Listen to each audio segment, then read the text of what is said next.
Bonjour à tous, je m'appelle Jack et aujourd'hui, nous allons plonger dans une nouvelle affaire dramatique avec vous. Lisa Maria Kaisa est née en 1994 dans une famille nombreuse, entourée de ses 8 frères et sœurs. Bien que la famille soit grande, elle était loin d'être prospère.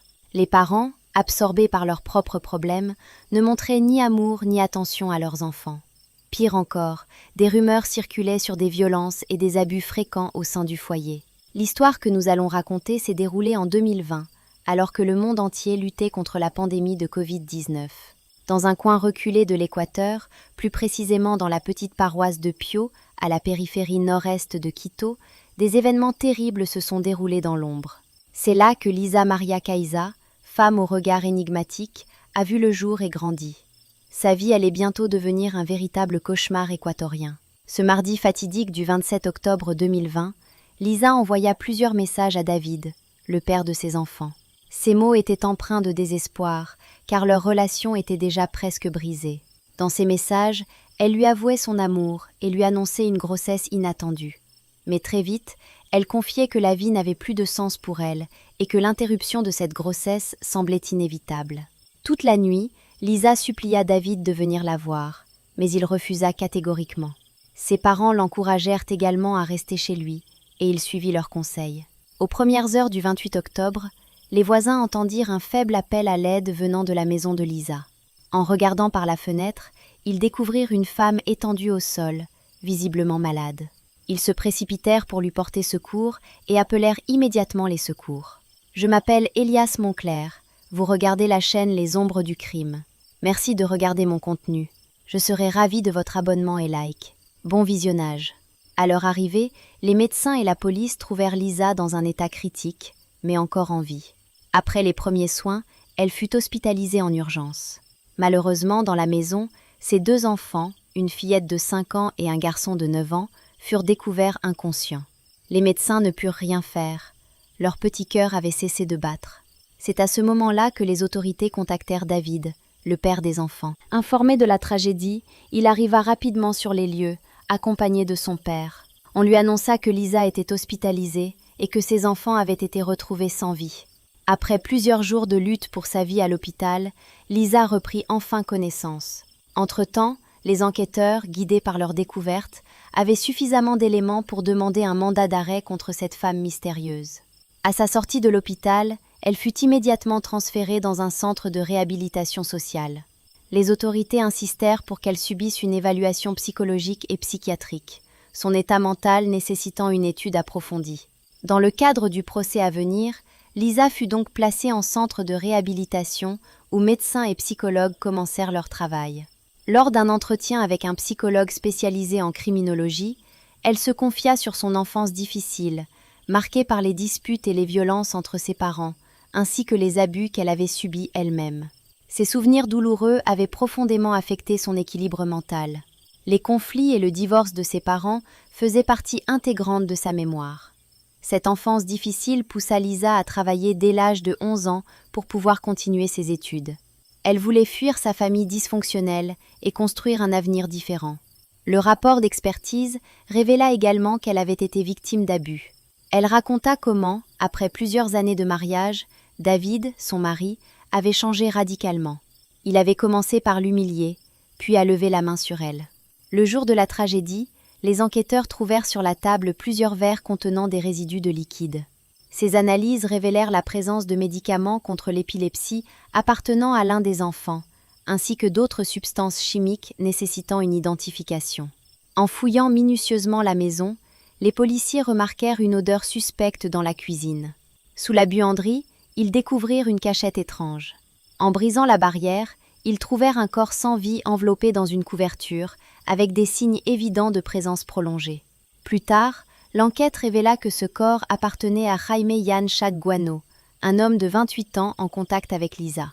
Sa famille l'avait signalé disparu quelques jours avant cette macabre découverte. Sa sœur, Rosa Yan Chagwo, expliqua aux enquêteurs que Jaime avait été vu pour la dernière fois le 18 octobre.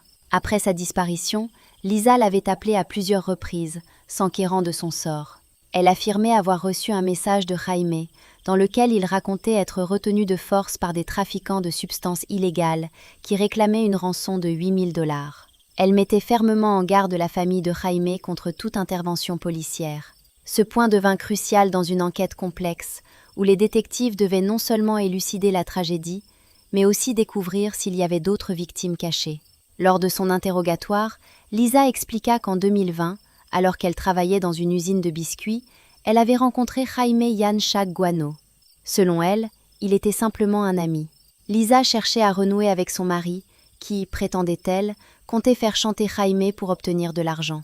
David aurait clairement dit à sa femme que s'il ne l'aidait pas, il divorcerait. Plus tard, il lui aurait remis une poudre blanche, lui demandant de la glisser dans la nourriture de Jaime. Une fois la tâche accomplie, Jaime s'endormit et ne se réveilla jamais. Consciente de ce qui s'était passé, Lisa tenta désespérément de récupérer son mari, mais en vain. Elle avala alors le même poison et le donna à ses enfants. Toutefois, les effets escomptés ne se manifestèrent pas, et Lisa se tourna vers ses voisins pour demander de l'aide, essayant de s'échapper de l'horreur qui avait frappé ses enfants. Après son témoignage, une enquête fut ouverte, mais aucune preuve n'a jamais été trouvée impliquant David dans ces événements. Personne dans l'entourage du couple n'aurait pu prédire que le destin de Lisa Maria et David Acosta les entraînerait dans un tel cauchemar. Quand ils se sont rencontrés, Lisa n'avait que 16 ans et était encore au lycée. Elle était une jeune fille rêveuse et romantique, tandis que David était un jeune homme fort et déterminé. Leur amitié se transforma rapidement en amour profond, menant à une grossesse inattendue. Malgré la désapprobation des familles, les parents de David soutenaient toujours leur fils et accueillirent Lisa dans leur foyer. Dans les moments difficiles, la famille de David fut un véritable pilier pour le jeune couple, invitant Lisa à vivre avec eux et veillant à ce qu'elle termine ses études secondaires. À ses 18 ans, Lisa épousa David. 2 ans plus tard, ils attendaient leur deuxième enfant, une petite fille. Les parents de David décidèrent alors de leur offrir un logement à eux, un appartement séparé qui devint leur nid de bonheur familial. Mais avec le temps, la relation du couple commença à se détériorer. Il était évident que les deux conjoints avaient commis des infidélités, ce qui engendra méfiance et déception. Cet amour autrefois inébranlable s'effritait peu à peu. Pour aggraver les choses, Lisa se plaignit de violences psychologiques de la part de David, ce qui la poussa à demander de l'aide à la police. Une ordonnance de protection lui fut accordée, et David fut contraint de quitter le domicile familial. C'est à ce moment-là que Lisa commença à exploiter sa position pour faire du chantage. David exigeait de l'argent pour avoir le droit de voir leurs enfants communs. Début septembre 2020, un événement inattendu bouleversa complètement la vie de Lisa et son quotidien. La jeune mère découvrit que son fils aîné souffrait de convulsions. Désespérée, elle se rendit aux urgences de l'hôpital Baca Ortiz. Après avoir stabilisé l'état du bébé, les médecins décidèrent de réaliser une série d'examens qui révélèrent une forme focale d'épilepsie, une maladie grave touchant une zone spécifique du cerveau. Les médecins insistèrent pour que Lisa fasse des examens complémentaires, notamment des IRM, et consulte rapidement des spécialistes. Pourtant, comme si elle minimisait la gravité de la situation, la mère choisit d'ignorer ces recommandations. 1 mois plus tard, la situation se répéta. Lisa revint aux urgences avec son fils présentant les mêmes symptômes. En examinant les antécédents médicaux de l'enfant, les médecins constatèrent que la mère n'avait pas suivi les prescriptions données plus tôt. Aucun examen supplémentaire n'avait été fait, aucune consultation spécialisée n'avait eu lieu, et l'enfant ne recevait pas le traitement nécessaire. Inquiets pour la santé de l'enfant, les médecins rappelèrent à Lisa l'importance de suivre les conseils médicaux et la mirent en garde contre les conséquences juridiques possibles si elle continuait à négliger la santé de son fils. Malgré cet avertissement, Lisa ne changea rien. Quelques semaines après avoir découvert la maladie de son fils, elle appela David. Le ton sérieux de sa voix l'alarma. Elle lui annonça qu'un travailleur social allait venir pour discuter du diagnostic et de la situation de leur enfant. Le jour du rendez-vous, David se présenta, mais le travailleur social était déjà parti. Pour passer le temps, Lisa lui proposa un verre.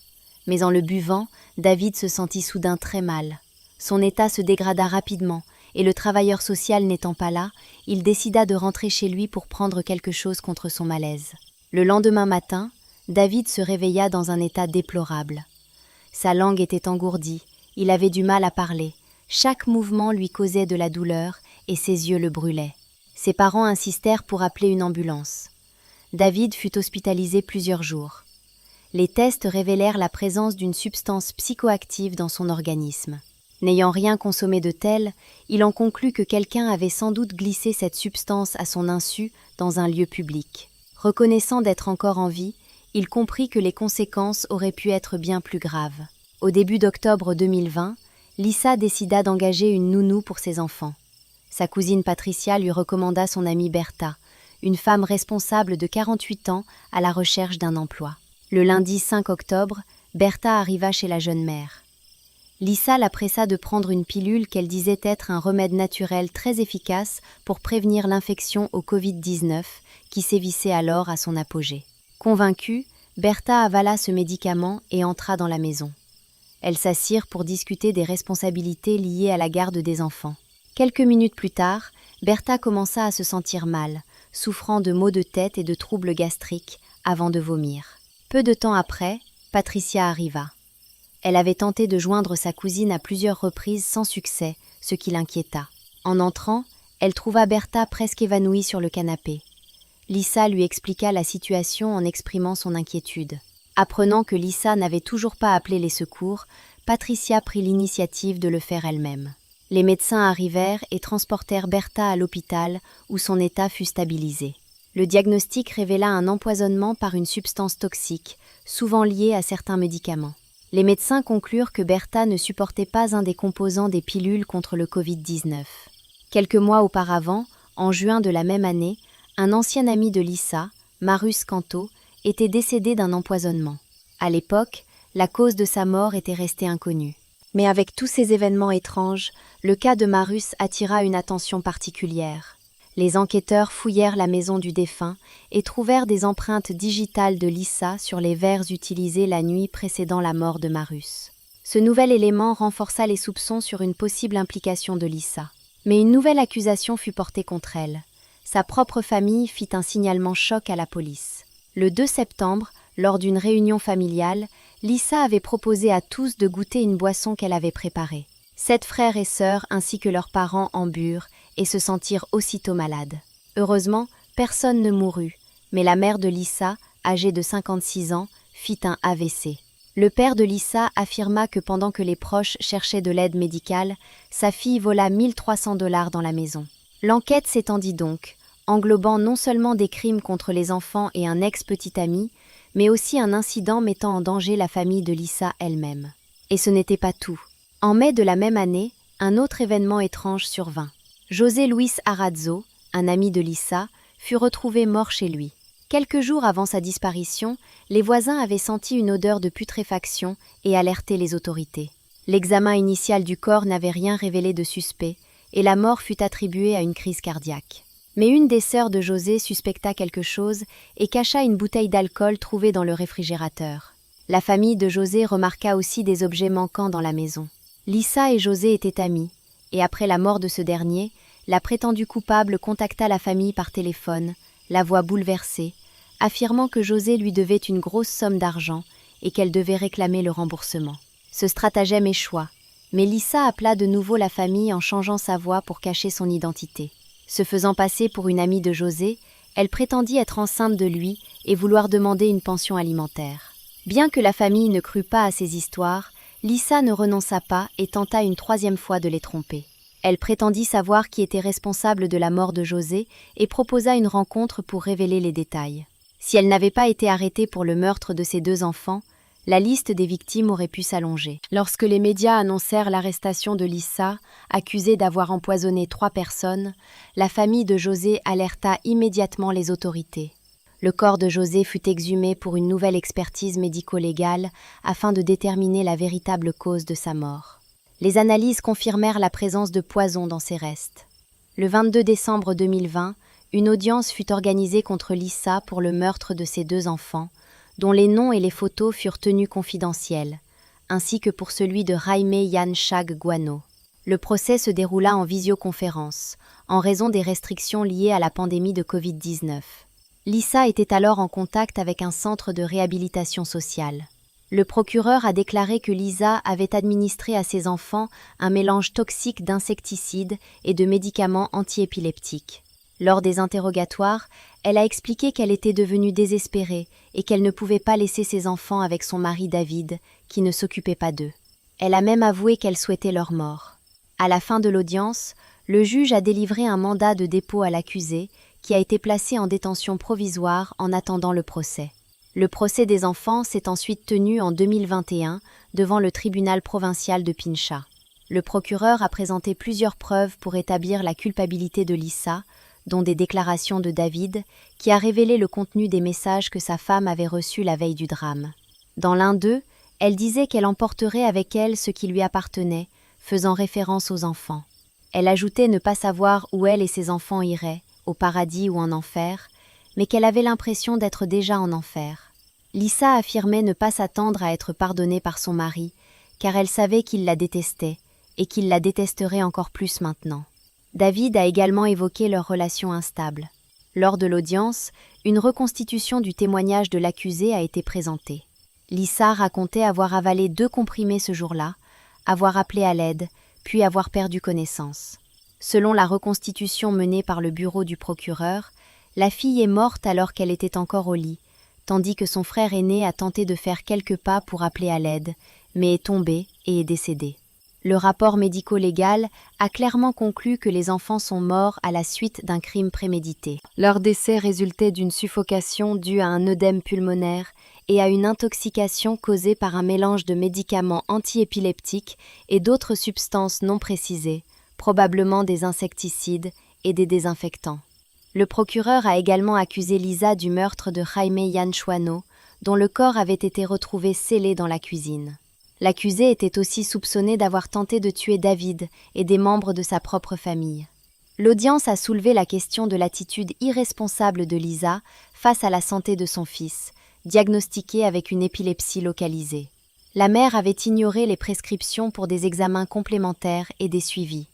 Lorsque le garçon a été de nouveau hospitalisé, son état s'est aggravé à cause de la négligence maternelle.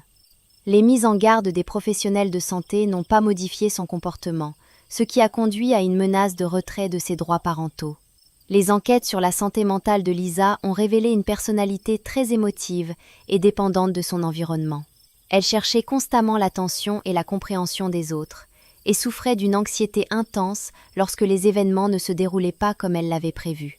Elle manifestait aussi une tendance à l'automutilation et avait tenté de mettre fin à ses jours au moins 3 fois, sans succès. Les témoins la décrivaient comme une personne attachée de manière insécure, présentant des comportements schizophréniques et erratiques. L'analyse psychologique a également souligné qu'elle avait agi en pleine conscience le jour du drame. Après un procès qui a duré 10 mois, Lisa Maria Caiza a été reconnue coupable du crime contre ses enfants. Le tribunal provincial de Pincha l'a condamnée à 34 ans et 8 mois de prison. En outre, elle a été condamnée à verser à David une indemnité de plus de $20 000. La presse a noté que Lisa était restée calme tout au long du procès, ne montrant d'émotion que lorsque ses enfants étaient évoqués. L'affaire du meurtre de Jaime Yanchuano, débutée en août 2021, semblait inachevée. De nouveaux éléments ont été dévoilés au cours des audiences. Lisa a admis avoir donné à son ami une substance blanche mélangée à de l'alcool, affirmant l'avoir obtenue de David, ce que l'enquête a infirmé. Un psychiatre ayant interrogé Lisa a indiqué qu'elle ne voulait pas tuer Jaime, mais intimider sa famille pour extorquer de l'argent. Elle a exigé une rançon de $8 000. Les experts ont qualifié ce plan de désorganisé, ce qui a finalement conduit au crime. De plus, les analyses médico-légales ont montré que Jaime avait du poison dans le corps et que la cause de sa mort était une strangulation. Son corps portait des côtes fracturées et un fil entourait son cou.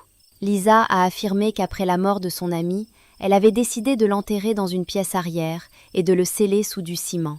Le témoignage du propriétaire du magasin a confirmé que Lisa avait acheté des matériaux de construction durant les jours où Jaime avait disparu.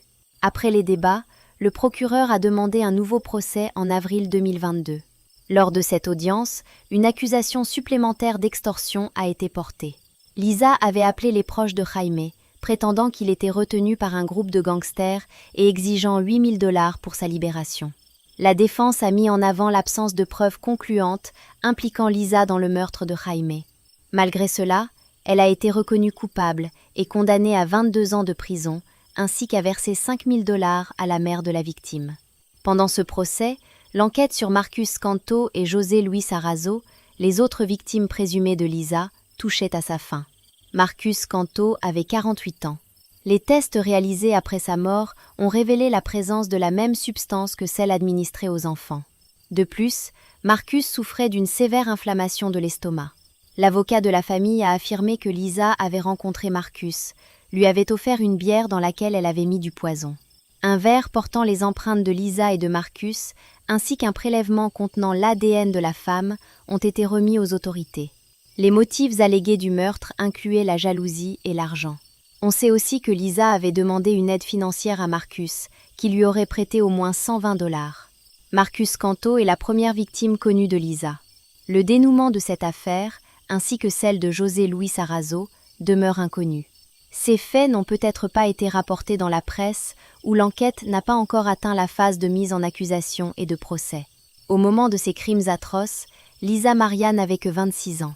Son affaire judiciaire à forte médiatisation est devenue l'une des plus terrifiantes et choquantes de l'histoire récente de l'Équateur. Ces crimes ont fait d'elle une figure tristement célèbre dans tout le pays. Lisa Maria Caiza est désormais reconnue comme une tueuse en série. Ses victimes ont enduré des souffrances atroces et leurs proches ont vécu une douleur insupportable. Elle est accusée de 5 meurtres et 9 tentatives de meurtre. Selon la loi équatorienne, la peine maximale encourue est de 40 ans de prison, ce qui signifie que Lisa pourrait être libérée à l'âge de 70 ans. Les motivations qui ont poussé cette femme à commettre de tels actes restent floues. Certains pensent qu'il s'agissait d'une rancune liée à des attentes non satisfaites dans sa vie. D'autres supposent que l'argent était le moteur principal. Dans le cas de David, il semblerait qu'elle ait agi par désir de vengeance, ce qui a conduit à la tragédie avec ses enfants. La partie la plus bouleversante de cette histoire ne réside pas seulement dans le nombre de victimes laissées sur le passage de Lisa Maria, mais aussi dans le destin de 2 enfants innocents qui n'auraient jamais pu imaginer que celle qui leur avait donné la vie leur ôterait si cruellement et absurde cette même vie. Merci de votre attention. Prenez soin de vous, à bientôt. Vous avez regardé la chaîne Les Ombres du Crime. Merci d'avoir regardé et bonne journée.